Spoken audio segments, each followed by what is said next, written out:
Alright, I want to make another quick video about the clock spring while changing to an aftermarket steering wheel.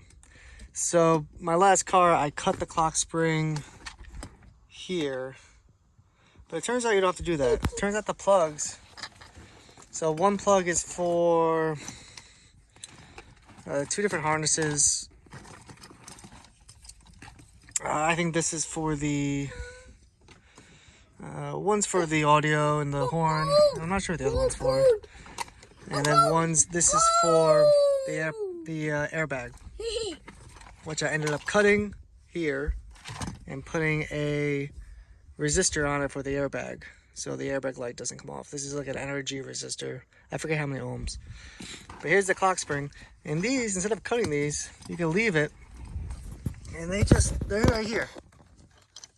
So you just unplug it there, shut up there, and then you almost have a good clock spring. Obviously, so I did cut this for the airbag.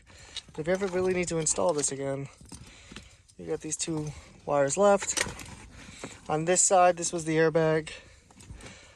This went into the steering wheel, and actually this was the horn. Now I don't have the horn hooked up, but I could hook it up. It's this green and this green and red wire. I believe that is the one right here. And I could go to the green and red on the harness in the car, run the ground to the hub to get the horn to work. I might do that. I haven't decided yet. But that's it. So if you take the clock spring out, just unplug it.